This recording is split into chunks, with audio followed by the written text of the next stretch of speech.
हाँ जी, screen visible है आप लोगों को?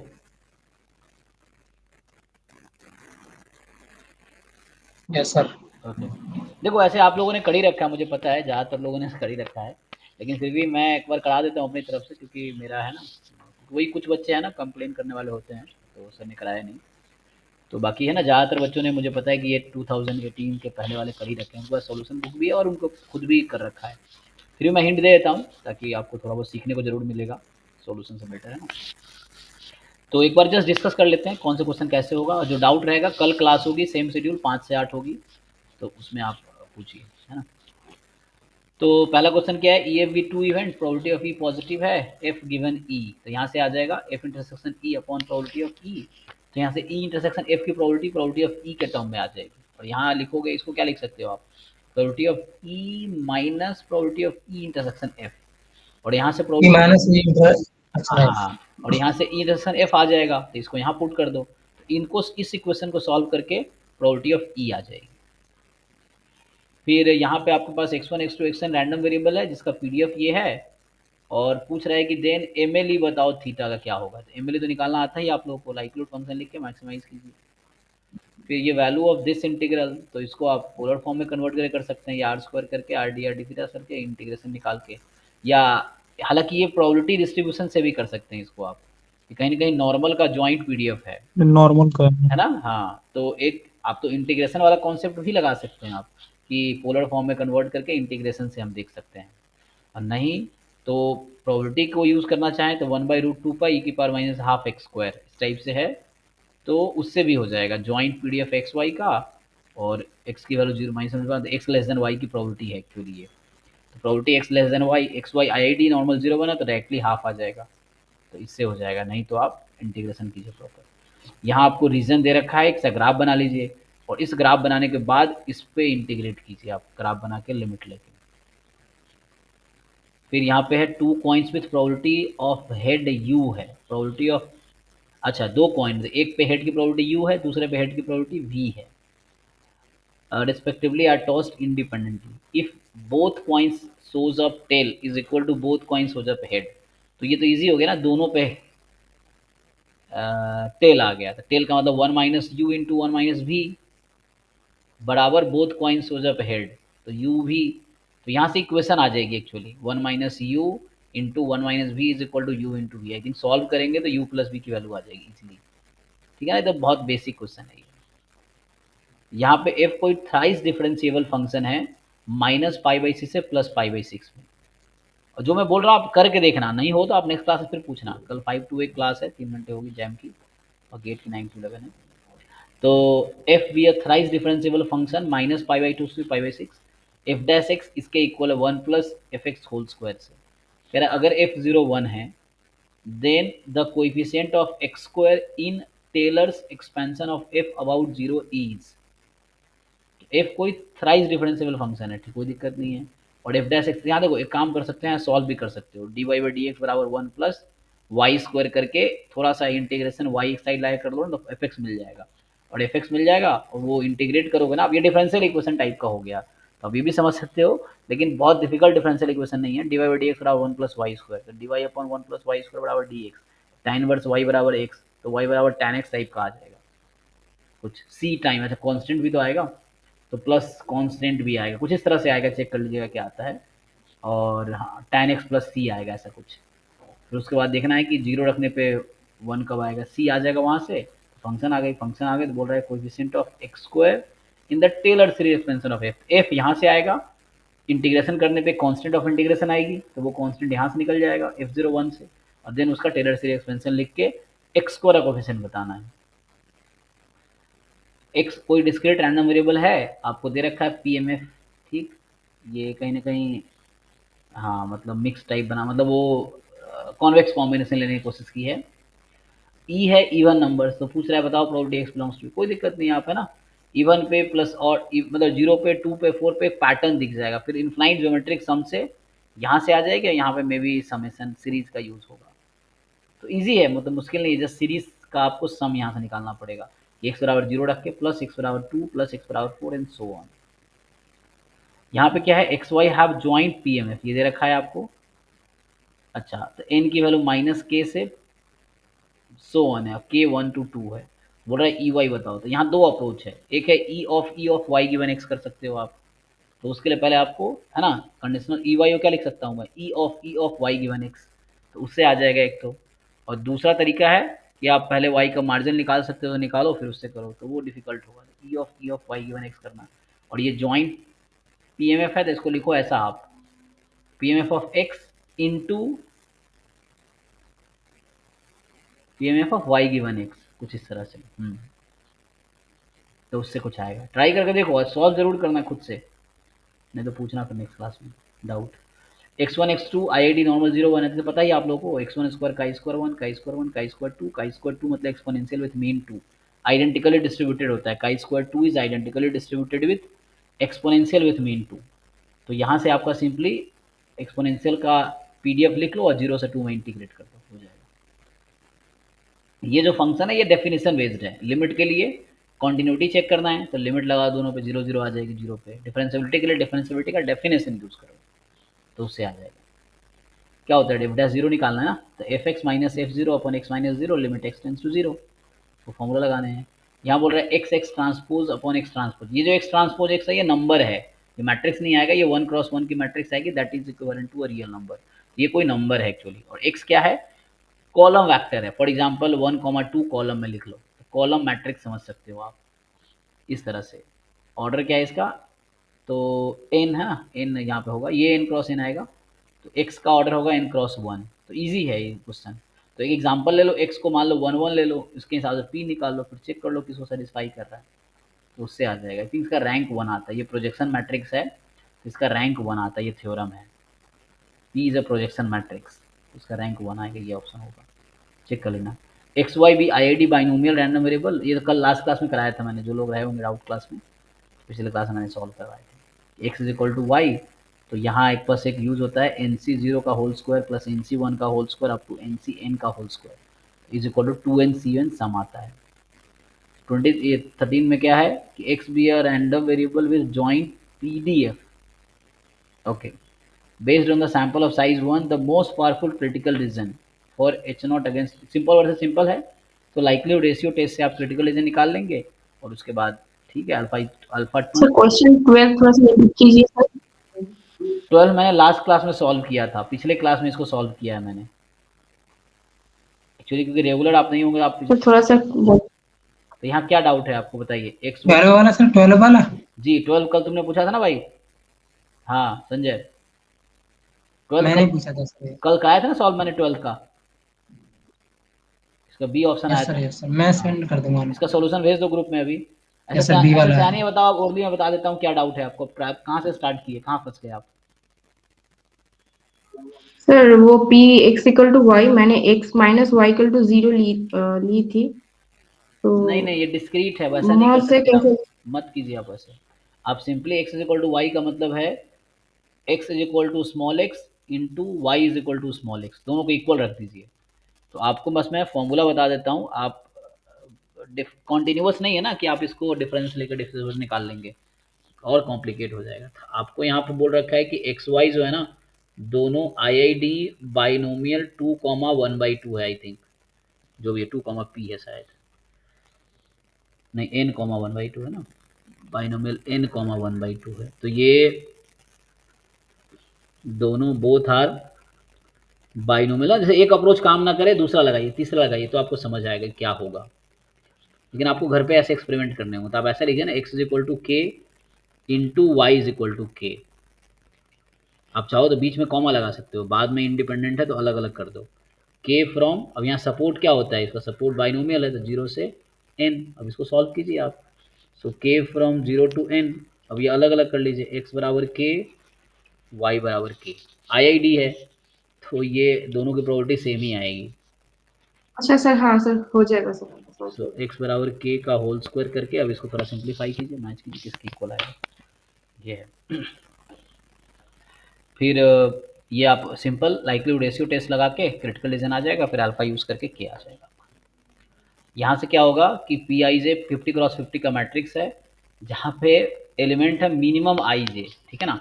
जैसे फर्स्ट रो सेकेंड कॉलम में आएगा तो एलिमेंट होगा 1, सेकेंड रो थर्ड कॉलम का एलिमेंट होगा 2, इस तरीके से आपको लिखना है। पूछ रहा रैंक ऑफ पी बताओ, तो थोड़ा सा ट्रांसफॉर्मेशन यहाँ पे यूज़ करना है आपको, रैंक बताने हैं क्या होगा, तो तो ट्रांसफॉर्मेशन। हुआ नहीं था सर, ये ट्राई किया था, हुआ नहीं था सर ये। अच्छा हुआ नहीं था। किस तरह की मैट्रिक्स बननी है समझ में नहीं आ रहा।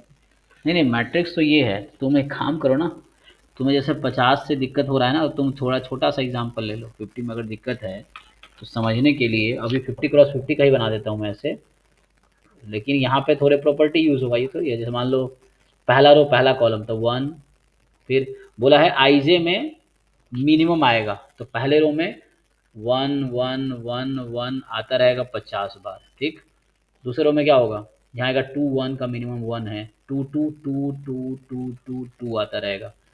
फिर यहाँ थर्ड रो का फर्स्ट कॉलम तो 1 2, थर्ड रो का सेकेंड कॉलम, आईजे में जो छोटा है वो लेना है, 3 3 3 3 हो जाएगा, ऐसे ही 1 2 3 4 4 4 चलता रहेगा एंड सो ऑन। लास्ट में क्या होगा 1 2 3 4 5 अप टू n। ये है तुम्हारे पास। अब देखो जैसे इसमें अगर 2 क्रॉस 2 का एक ब्लॉक लो तो क्या होगा, इसका डिटर्मिनेंट नॉन जीरो आ रहा है तो रैंक कम से कम 2 तो है, जैसे इसमें है ना रैंक का एक ऑप्शन 1 भी है तो 1 गलत हो जाएगा। तुम्हें बताया था ना मैंने एक तरीका कि अगर मुझे एक भी जैसे 2 क्रॉस 2 का एक ब्लॉक ऐसा मिल गया जिसका डिटर्मिनेंट नॉन जीरो है, तो इसका मतलब है कि इसका रैंक पी का 2 से तो ज़्यादा है, 2 या 2 से ज़्यादा है। तुम 3 क्रॉस 3 का एक ब्लॉक ले लो, 3 क्रॉस 3 का एक ब्लॉक लो और उसका डिटर्मिनेंट निकालो, क्या लगता है क्या आएगा,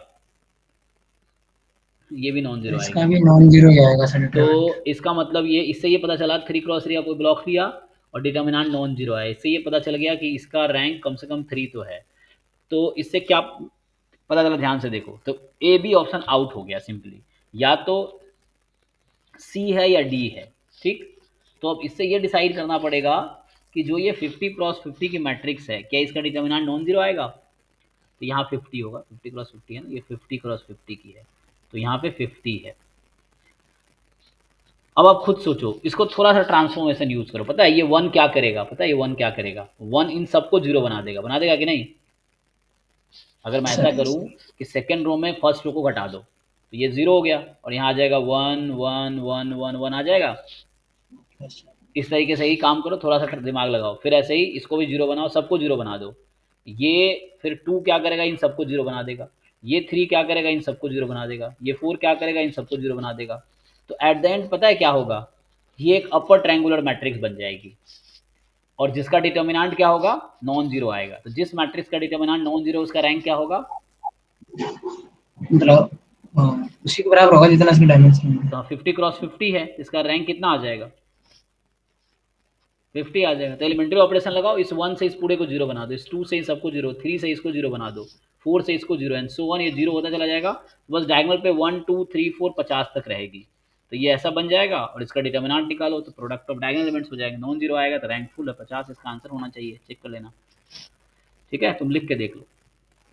15 में है x इज गामा 2 1/2। देखो यहाँ तुम्हें दिक्कत होगा, तुम्हें समझ नहीं आया कौन सा वाला गामा है ये, तो उसके लिए फर्स्ट पेज पे दे रखा होगा कि ये जो गामा 2 1/2 लिख रहा हूँ ना, तो मेरा क्या मतलब है गामा से। देखो यहाँ लिखा रखा होगा कौन सा पीडीएफ यूज़ करना है तुम्हें, अपनी मर्जी से कोई नहीं, अपना तुम फेवरेट मत यूज़ कर लेना, ये यूज़ करना है। जैसे गामा अल्फा लैम्डा लिखा है तो अल्फा बीटा में लिखता हूँ तो बीटा की जगह लैम्डा है, तो इनका पीडीएफ बोल रहा है जब भी मैं गामा क्वेश्चन में लिख रहा हूँ तो ये पीडीएफ यूज़ करना तुम। तो 1 गामा अल्फा न्यूमरेटर में है, लैम्डा मतलब बीटा की पावर अल्फा ऊपर है यहाँ पे, तो ये वाला पीडीएफ से इसको इस पेपर में काम करना है। तो जब भी नोटेशन यूज़ करेगा, सेम एक्सपोनेंशियल में दिक्कत रहता है, एक्सपोनेंशियल लैम्डा का मतलब ये है, तो बता देगा तुम्हें कौन सा पीडीएफ तुम्हें यूज़ करना है। चलो तो यहाँ से आ जाएगा x गामा 2 1/2 है और तो हो जाएगा ना, हाँ यहाँ से सिंपली कर लो, तो उस तरह से है। काई स्क्वायर 4 हो गया, हाँ यस यस, काई स्क्वायर 4 हो गया, काई स्क्वायर 4 का पीडीएफ लिख के इंटीग्रेट कर दो, 4 से इन्फिनिटी में हो जाएगा। तो ऑब्जेक्टिव इतना ही था, कितने क्वेश्चन ऑब्जेक्टिव मिले, 15। अब सब्जेक्टिव होंगे आगे, तो ये सब्जेक्टिव आपको पहले ट्राई करना है, सीखने की कोशिश करना है क्या, क्योंकि टाइम टेकिंग क्वेश्चन होगा सब्जेक्टिव वाला, क्योंकि बता दीजिए मेरे थोड़े सब्जेक्ट में थे 17 18 और 23। अच्छा ठीक है, एक बार मैं देख लेता हूँ क्या है नेक्स्ट क्लास में। कल तुम डाउट पूछना, कल 5 to 8 क्लास है, तो या इसी डाउट क्लास ही कर लेंगे प्रॉपर इसका, ताकि बच्चों को दिक्कत ना हो क्वेश्चन ढूंढने में सोल्यूशन। तो इसमें क्या है कि मैं भी बस हिंट दे देता हूँ, क्योंकि मुझे 8 बजे ना डिनर के लिए जाना है, तो अभी टाइम है हमारे पास आधा घंटा। तो यहाँ से x1 x2 denote the life time in months of a bulbs produced at factories F1 F2 respectively. The random variable x1 x2 are exponential, ठीक है। तो x1 x2 डिनोट कर लाइफ टाइम मंथ में किसी बल्ब का किसी factory F1 F2 में produce हुआ है, और रैंडम वेरिएबल x1 x2 जो है एक्सपोनेंशियल 1/8 एक्सपोनेंशियल 1/2, यहाँ रेट है एक्चुअली, रेट 1/8 मतलब मीन 8 है और मीन 2 है। A shop produces 80% of the supply of bulbs from factory F1 and 20% from F2. अब randomly selected bulb from the shop is put on the test and is found to be working after 4 months. तो what is, देखो अभी एक question मैंने इसका just solve किया है, अभी सुबह हम पूछा था पिछले डाउट क्लास में, डाउट क्लास नंबर 116 होगा। तो जिन लोगों को इसमें अगर दिक्कत हो रहा है कैसे सॉल्व करना, डाउट क्लास 116 का वीडियो देखो, उसमें एक क्वेश्चन मैंने इस कॉन्सेप्ट पे सॉल्व किया है, सिमिलर क्वेश्चन ही था, तो उससे हो जाएगा। बेस थ्योरम का क्वेश्चन है हालांकि, तो करके देखो।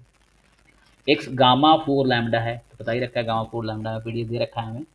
तो बोल रहा है find the lambda that minimizes the E Y, Y ये है, इसके लिए तुम्हें पहले ई एक्स निकालना पड़ेगा, ई एक्स पता ही है, ई ऑफ 1/x का फॉर्मूला होता है वो याद होना चाहिए तुम्हें, और नहीं तो उसको तुम सॉल्व कर, है ना। ई ऑफ 1/x कुछ ऐसा आया था, अल्फा माइनस 1 अपॉन कुछ वैसा आया था, देखना पड़ेगा बीटा शायद, तो चेक करना पड़ेगा तुम्हें क्या आता है। तो वो तुम ई ऑफ है ना, उसका मीन निकालो, और मीन लैम्डा के टर्म में आएगी, फिर उस मीन को मिनिमाइज करो, तो वो फंक्शन ऑफ लैम्डा आ गया, उसको मिनिमाइज करना है। 17 जो आप कह रहे हो डाउट है, क्या है 17 में डाउट? 17 में मुझे पीडीएफ दे रखा है एफ का, है ना, और बोल रहा है find the CDF and the PDF of Modex. तो इस तरह क्वेश्चन 2005 में भी आया हुआ है, और ये अच्छा क्वेश्चन सब्जेक्टिव है, लेकिन ट्रांसफॉर्मेशन आपको आना चाहिए ठीक से, क्योंकि यहाँ पे एक सपोर्ट क्या है, -1 से 3 है, तो -1 से 1 तो ओके है, 1 से 3 में बस पॉजिटिव साइड वाला, बच्चा गलती क्या करता है यहाँ पे, वो -1 से -3 वाला भी ले लेता है, इसमें गलती होती है, लेकिन ये क्वेश्चन कॉन्सेप्चुअल है, तो ये आपको आना चाहिए। अभी 2005 में भी ये सेम क्वेश्चन आया हुआ है, और मिलता है आपके एग्जाम में मिल सकता है ट्रांसफॉर्मेशन मॉडेक्स का, तो यहाँ सिमेट्रिक नहीं है इसलिए प्रॉब्लम है ना। तो इस तरह क्वेश्चन मैंने क्लास में कराए हैं, जो बच्चा रेगुलर उनको पता होगा, जो हम जो ट्रांसफॉर्मेशन पढ़ा रहे थे ना, तो वो बैच 1 या बैच 2 का वीडियो जाकर देखो, तो ट्रांसफॉर्मेशन में जरूर मैंने मॉडेक्स का ट्रांसफॉर्मेशन पढ़ाए होंगे। फिर कह रहा है उसके बाद ट्रांसफॉर्मेशन फिर मीडियन बताओ वाई का, तो यहाँ से देख लेना वाई क्या है ना, वाई मॉडेक्स है, तो सीडीएफ को हाफ इक्वल रख दो अगर कंटिन्यूअस है तो। इसमें क्या भाई संजय, तुम्हें यही डाउट, ट्रांसफॉर्मेशन नहीं आ रहा है? हाँ सर, वो यही नहीं आ रहा था सर। हाँ आना तो चाहिए, चलो अभी अगले क्लास में करते हैं, दोबारा ट्राई करना है, तुम पुराने बैच 2 वाला वीडियो जाकर देखना, उसमें ट्रांसफॉर्मेशन के वीडियो देखो, ट्रांसफॉर्मेशन जो पढ़ाया होगा उसमें ये क्वेश्चन करवाए हैं, क्योंकि ये पीवाई क्यू हम दूसरी बार कर रहे हैं, जो बच्चा रेगुलर था वो एक बार मेरे साथ कर चुका है टॉपिक वाइज पीवाई क्यू, क्योंकि हम क्लास में टॉपिक वाइज करते वो हैं। एक्चुअली मैं सुबह मेरी क्लास की वजह से छूट गया था, तो मुझे अच्छा, रिकॉर्ड भी देखनी पड़ेगी, इस हाँ वजह वो से थोड़ा देखा देख नहीं। सकते हो आप, हाँ तो उसमें थोड़ा है ना, हालांकि बीच में बहुत कोई बात नहीं, मैं फिर से बताऊंगा, आप तब तक पूछो जब तक कि आप समझ ना आ जाए आपको, क्योंकि ये जरूरी नहीं मैं कितनी बार करा चुका हूँ, ये जरूरी है कि आपको आया कि नहीं आया, क्योंकि एग्जाम में तभी आपके अच्छे नंबर आएंगे ना। ठीक है, देखते हैं, तुम ट्राई करो फिर से और वीडियो देखो, आगे नहीं हो रहा फिर कल पूछो। 18th क्वेश्चन है कि let the joint PDF of continuous random variable X and Y be given by this, okay. तो ज्वाइंट पीडीएफ दे रखा है एक्स वाई का, अब क्या पूछ रहा है आपसे, the conditional PDF of Y given X, तो निकाल सकते हो, फॉर्मूला पता ही है, and the correlation coefficient between X and Y. ठीक है, ज्वाइंट है तो एक और काम कर सकते हो, या तो तुम वैसे है ना, वैसा लिख दो PDF of X into PDF of Y given X, और फिर कोरिलेशन कोएफिशिएंट निकाल लो, तो covariance X given X Y का लिख सकते हो, covariance between X and E of Y इसमें गिवन। सर मल्टीप्लाई करूंगा तो एक तो सीधे सीधे एक्सपोनेंशियल आ रहा है, अच्छा, 1/अल्फा e की पावर माइनस के x/अल्फा, ओके, और एक दूसरा बनना है 1/बीटा इंटू e की पावर माइनस के y माइनस x/बीटा है, तो वो y गिवन x का बनना है। हाँ वाई माइनस एक्स कर सकते हो, उसको बोल दो तो उस तरह से एक्सपोनेंशियल बन अरे रहा होगा। y माइनस x को y गिवन x लिखेंगे, मतलब कंडीशनल मानेंगे ऐसे। हाँ, थोड़ा कंफ्यूजन होता है सर। यहाँ वाई मोर देन एक्स है ना, तो Y given X exactly exponential नहीं होगा, वो शिफ्टेड एक्सपोनेंशियल होगा, बट पीडीएफ मिल जाएगा तुम्हें। तो जो दूसरा मिल रहा है ना, आप कह रहे हो जो आपको दूसरा वाला मिल रहा है, वो कोई दिक्कत नहीं है, वो वाई गिवन एक्स का पीडीएफ ही है, ई की power Y minus X upon beta वाला जो है, ओके। जहाँ वाई मोर देन एक्स वो कंडीशनल है, तो उसी के हेल्प से आ जाएगा इजीली, तो वहीं से मिल गया पीडीएफ मुझे, और फिर कोरिलेशन कोएफिशिएंट चाहिए वो लगा दो।